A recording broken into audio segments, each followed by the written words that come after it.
ونعوذ بالله من شرور أنفسنا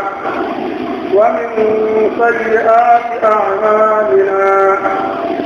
من يهده الله فلا مضل له ومن يضلله فلا هادي له وأشهد أن لا إله إلا الله وأشهد أن محمدا عبده ورسوله يا أيها الذين آمنوا اتقوا الله حق تقاته ولا تموتن إلا وأنتم مسلمون يا أيها الناس اتقوا ربكم الذي خلقكم من نفس واحدة وخلق منها زوجها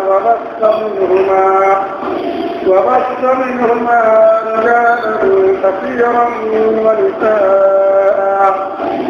فاتقوا الله الذي تساءلون به والأرحام إن الله كان عليكم رقيبا يا أيها الذين آمنوا اتقوا الله وقولوا قولا سديدا يصلح لكم أعمالكم ويغفر لكم ذنوبكم ومن يطع الله ورسوله فقد فاز فوزا عظيما أما بعد فإن خير الحديث كتاب الله وخير الهدي هدي محمد صلى الله عليه وسلم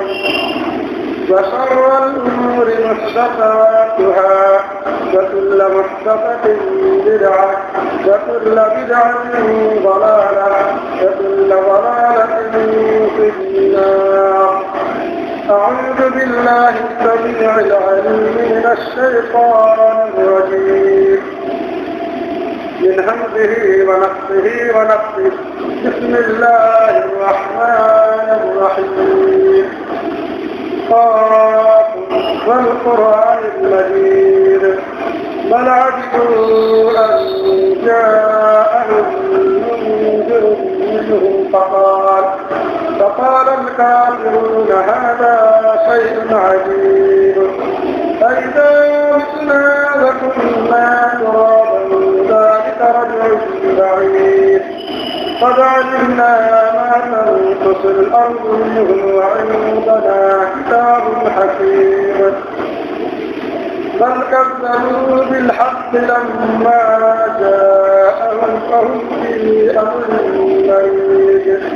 أفلم ينظروا إلى السماء فوقهم كيف بنيناها وزيناها وما لها من فروج والأرض مددناها وألقينا فيها رواسي وأنبتنا فيها من كل زوج بهيج تبصرة وذكرى لكل عبد منيب ونزلنا من السماء ماء مباركا فأنبتنا به جنات وحب الحصيد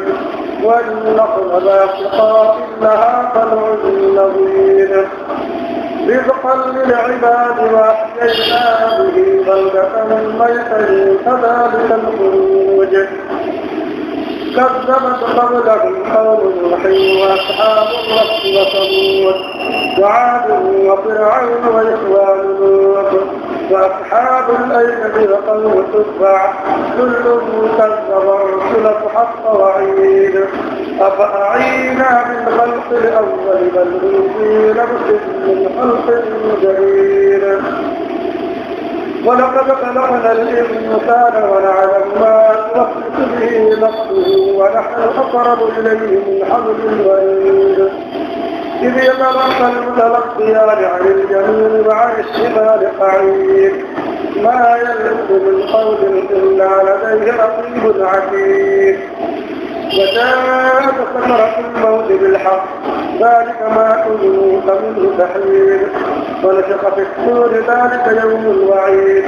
وجاءت كل نفس معها سائق وشهيد لقد كنت في غفلة من هذا فكشفنا عنك غطاءك فبصرك اليوم حديد فقال قليله هذا ما لدي عتيد القيا في جهنم كل كفار عنيد مناع للخير معتد مريب الذي جعل مع الله إلها آخر فالقياه في العذاب الشديد قال لا تختصموا لدي وقد قدمت إليكم بالوعيد ما يبدل القول لدي وما أنا بظلام للعبيد بسم الله الرحمن الرحيم محمد رسول الله والذين معه أشداء على الكفار رحماء بينهم تراهم ركعا سجدا يبتغون فضلا من الله ورضوانا سيماهم في وجوههم من أثر السجود ذلك مثلهم في التوراة ومثلهم في الإنجيل كزرع أخرج شطأه فأزرعه فاستغلظ فاستوى على سوقه يعجب الزراع ليغيظ بهم الكفار وعد الله الذين آمنوا وعملوا الصالحات منهم مغفرة وأجرا عظيما رب اشرح لي صدري ويسر لي أمري واحلل عقدة من لساني يفقهوا قولي رب زدني علما اللهم رب زدني علما. محترم سامعین کرام،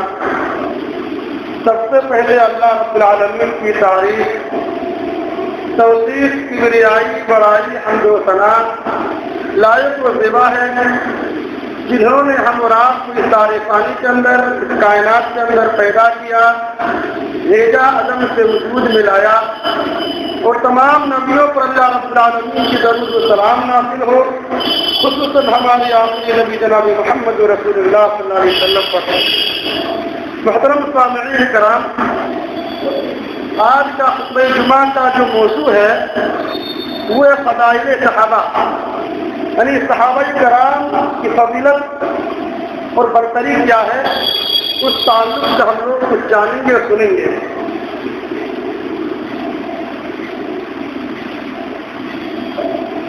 اللہ رب العالمین نے قرآن مجید کے اندر اپنے صحابہ کی تعریف کرتے ہوئے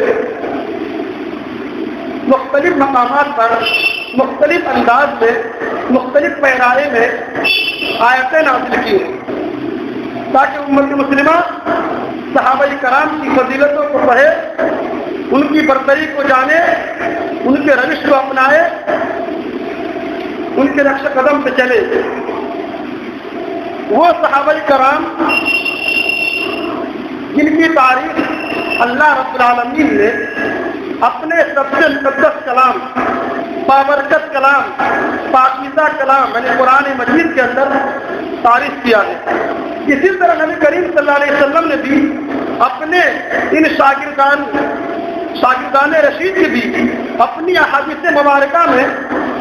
کئی احادیث مبارکہ میں مختلف انداز سے اور مختلف پیرائے سے، مختلف اسلوب سے اپنے ان شاگردان کی تعریف فرمائی ہے، یعنی صحابہ کرام کی تعریف فرمائی ہے، ان کی ستائش کی ہے۔ یہی وہ صحابہ کرام ہیں جو وحی کے سب سے پہلے مخاطبین کے، یعنی نبی کریم صلی اللہ علیہ وسلم سے جو باتیں نکلتی تھی ان کے سب سے پہلے سننے والے اور سن کر کے اس پر عمل کرنے والے صحابہ کرام تھے۔ یہی وہ صحابہ کرام ہیں جنہوں نے اپنی آنکھوں سے نبی کریم صلی اللہ علیہ وسلم کو دیکھا، ان کا دیدار کیا، اور اپنے کانوں سے نبی کریم صلی اللہ علیہ وسلم کے فرامین سنے، ان کے قول سنے، ان کے باتیں سنے۔ یہی وہ صحابہ کرام ہیں جنہوں نے دین اسلام کے خاطر اپنا سب کچھ قربان کر دیا، یہاں تک کہ اپنی جانوں کو قربان کر دیا۔ اپنی جان کو دینے میں اللہ کی راہ میں ہچکچائے نہیں، درد نہیں کیے، بلکہ بے جھجک اپنی جان کو قربان کر دیے۔ انہی صحابہ کرام کی فضیلتوں کو آج خطبہ میں ہم سماعت فرمائیں گے۔ اس سے پہلے صحابی کسے کہتے ہیں ہم اور آپ وہ جان لیتے ہیں کہ صحابی کسے کہتے ہیں۔ حافظ ابن حجر رحمہ اللہ صحابی کی تعریف کرتے ہوئے کہتے ہیں الصحابی من لقی النبی صلی اللہ علیہ وسلم مؤمنا به ومات علی الاسلام، یہ صحابی وہ ہے جنہوں نے حالت ایمان میں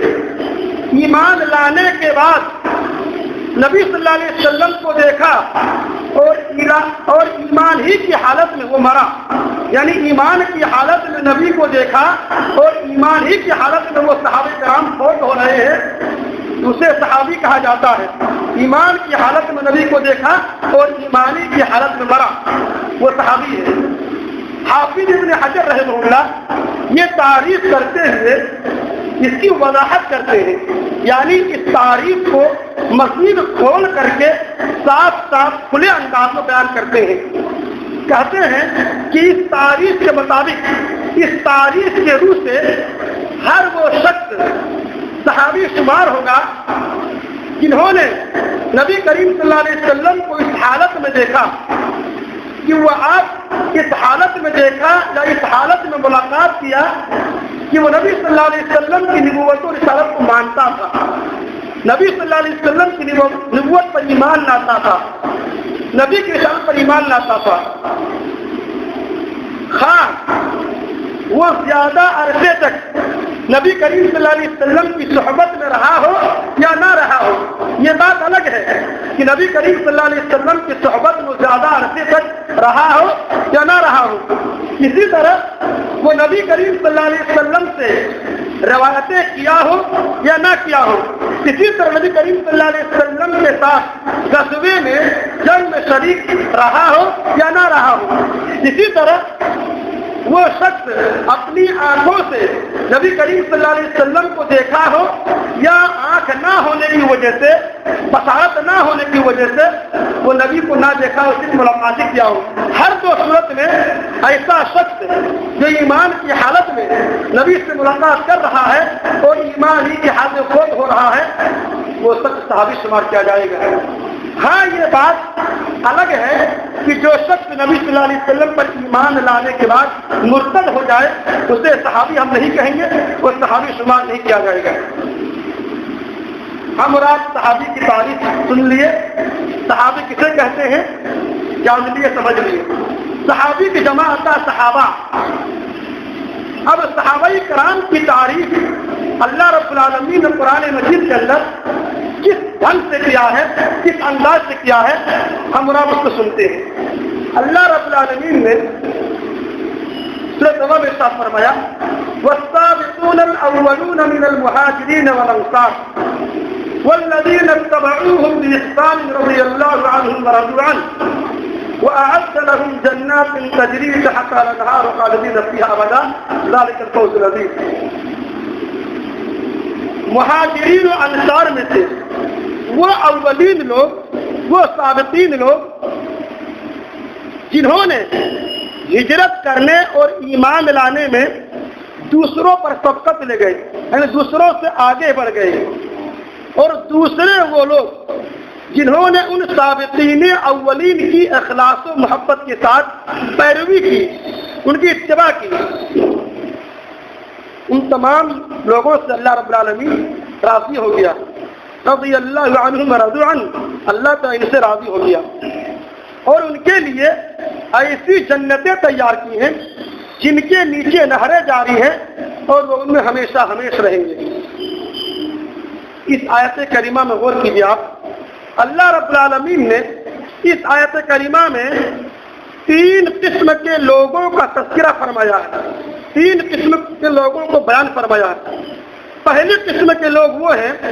جسے مہاجرین کہا جاتا ہے، مہاجر کی جمع مہاجرین، مہاجر کہا جاتا ہے۔ مہاجر کہتے ہیں وہ شخص جنہوں نے دین اسلام کے خاطر اللہ رب العزت کے دین کو بلند کرنے کے لیے اپنے گھر و بار کو چھوڑا، اپنے مال و متاع کو چھوڑا، اپنے ساز و سامان کو چھوڑا اور مدینہ منورہ کی طرف ہجرت کیے، یہ ہے مہاجرین۔ دوسرے قسم کے لوگ وہ ہیں انصار مدینہ، جو مدینہ کے جو مسلمان تھے، صحابہ تھے، اسے کہا جاتا ہے انصار مدینہ۔ انصار مدینہ کسے کہتے ہیں؟ کہ جنہوں نے مہاجرین کی اور نبی کریم صلی اللہ علیہ وسلم کی ہر طرح سے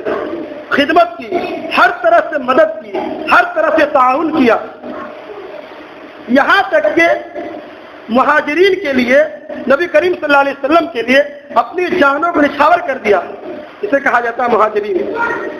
اللہ رب العالمین ان دونوں میں سے، یعنی مہاجرین و انصار میں سے آیت کے اندر ان حضرات کا تذکرہ فرمایا ہے جنہوں نے ہجرت کرنے اور ایمان لانے میں دوسروں پر سبقت لے گئے، یعنی سب سے پہلے ہجرت کر کے اور سب سے پہلے ایمان قبول کر کے وہ دوسروں کے لیے نمونہ بنے، آئیڈیل بنے۔ تیسرے قسم کے لوگ وہ ہیں جنہوں نے ان سابقین اولین کی اخلاص و محبت کے ساتھ پیروی کی، ان کی اتباع کیا، ان کے پیچھے چلے۔ ان میں کون سے لوگ آتے ہیں؟ ان میں متاخرین صحابہ کرام، جو پیچھے رہنے والے صحابہ کرام، جو بعد میں پیدا ہوئے وہ صحابہ کرام، اسی طرح تابعین اور تبع تابعین اور قیامت تک آنے والے وہ تمام لوگ شمار ہیں جو سابقین اولین کی اخلاص و محبت کے ساتھ پیروی کریں گے۔ تابعین کہتے ہیں جنہوں نے حالت ایمان میں کسی صحابی سے ملاقات کیا ہو اور ایمانی کی حالت میں مرا ہو، اسے تابعین کہتے ہیں۔ تابعی کی جمع تابعین۔ اسی طرح تبع تابعین جنہوں نے حالت ایمان میں کسی تابعی سے ملاقات کیا ہو اور ایمانی پر مرا ہو، اسے کہا جاتا ہے تبع تابعین۔ صحابہ کے زمانہ، تابعین کے زمانہ اور تبع تابعین کے زمانہ۔ آیت کریمہ میں اللہ رب العالمین نے ان تینوں قسموں کے لوگوں کا تذکرہ کرنے کے بعد ان تینوں قسموں کو دو خوشخبریوں سے نواز رہے ہیں۔ پہلی کیا ہے؟ پہلی خوشخبری یہ ہے کہ اللہ رب العالمین ان لوگوں سے راضی ہو گیا۔ راضی ہو جانے کا مطلب اللہ رب العالمین ان لوگوں کے خطاؤں کو، لغزشوں کو، غلطیوں کو معاف کر دیا اور ان کی نیکیوں کو شرف قبولیت سے نوازا، یعنی جو بھی وہ نیکی کیے، عمل کیے، وہ اللہ رب العالمین کے یہاں قبول ہو گیا، اللہ رب العالمین اس کو اجر ثواب سے نوازا۔ دوسرا انعام کیا ہے؟ دوسرا انعام یہ ہے اللہ رب العالمین نے ان کے لیے ایسی جنتیں، ایسے باغات تیار کیے جن کے نیچے نہریں جاری ہوں گی، اور یہ ان میں، ان باغات میں، ان جنتوں میں ہمیشہ ہمیشہ رہیں گے اور ان کی نعمتوں سے لطف اندوز ہوں گے، فائدہ اٹھائیں گے۔ ابی بن کعب القرظی کہتے ہیں اللہ رب العالمین اس آیت کریمہ کے اندر یہ وعدہ کیا ہے کہ صحابہ کرام رضی اللہ عنہ کی مغفرت کر دی ہے۔ صحابہ کے اللہ رب العالمین نے مغفرت کر دی ہے، اور اس آیت کے اندر اللہ رب العالمین نے یہ کہا ہے کہ جو صحابہ کرام ہیں میں نے ان کو جنت دینے کے لیے، یعنی جنت کو واجب قرار دیا ہے۔ اس کے بعد چاہے ان میں سے خطا کار ہو، چاہے نیکوکار ہو، ان تمام صحابہ کرام کے لیے اللہ رب العالمین نے مغفرت کر دی ہے اور ان کے لیے جنت کو واجب قرار دیا ہے۔ اس کے بعد انہوں نے جو آیت تلاوت کی یہی کہ والسابقون الاولون من المہاجرین والانصار والذین اتبعوهم باحسان رضی اللہ عنہم ورضوا عنہ واعد لهم جنات تجری من تحت الانہار خالدین فیہا ابدا ذلک الفوز العظیم۔ کہ اللہ رب العالمین نے سابقین اولین اور جو ان کے پیروکار ہیں ان سے راضی ہو گیا اور ان کے لیے ایسی جنتیں تیار کی ہیں جن کے نیچے نہریں جاری ہوں گی، اور سابقین اولین کی جنہوں نے اخلاص کے ساتھ، محبت کے ساتھ پیروی کی تو وہ لوگ بھی جنت کے مستحق ہوں گے۔ شرط یہ ہے کہ وہ اخلاص کے ساتھ، محبت کے ساتھ ان کی پیروی کریں۔ ایک اور آیت اللہ رب العالمین نے فرمایا کہ لقد تاب اللہ علی النبی والمہاجرین والانصار والذین اتبعوهم بإحسان رضی اللہ عنہم ورضوا عنہ وأعد لهم جنات تجری تحت الانہار، کہ اللہ رب العالمین نے نبی صلی اللہ علیہ وسلم کے حال پر توجہ فرمائی، اسی طرح مہاجرین و انصار کے حال پر بھی توجہ فرمائی جنہوں نے تنگی کے وقت پیغمبر کا ساتھ دیا۔ اس کے بعد کے ان میں سے ایک گروہ کے اندر کچھ تزلزل ہو چلا تھا، کچھ ہچکچاہٹ ہو چلی تھی، اللہ رب العالمین نے ان کے حال پر بھی توجہ فرمائی اور اللہ رب العالمین تمام لوگوں کو معاف کر دیا۔ اس آیت کریمہ میں اللہ رب العالمین ان مہاجرین انصار کی تعریف فرمائی جنہوں نے نبی صلی اللہ علیہ وسلم کا ساتھ دیا تنگی کے وقت۔ تنگی کے زمانہ سے مراد جنگ تبوک ہے، غزوہ تبوک ہے، جس میں تنگی کا عالم یہ تھا کہ صحابہ کرام رضی اللہ عنہ کے پاس کھانے کی کوئی چیز نہیں تھی، نہ پینے کی پانی میسر تھا، اور سوار زیادہ تھے، سواریاں کم تھی۔ حضرت عمر سے تنگی کے بارے میں پوچھا گیا کہ تنگی کے بارے میں آپ کیا کہتے ہیں، آپ کی کیا رائے ہے؟ حضرت عمر نے کہا کہ ہم صحابہ کرام جنگ تبوک کے لیے شدید گرمی کے موسم میں، سخت گرمی کے موسم میں نکلے،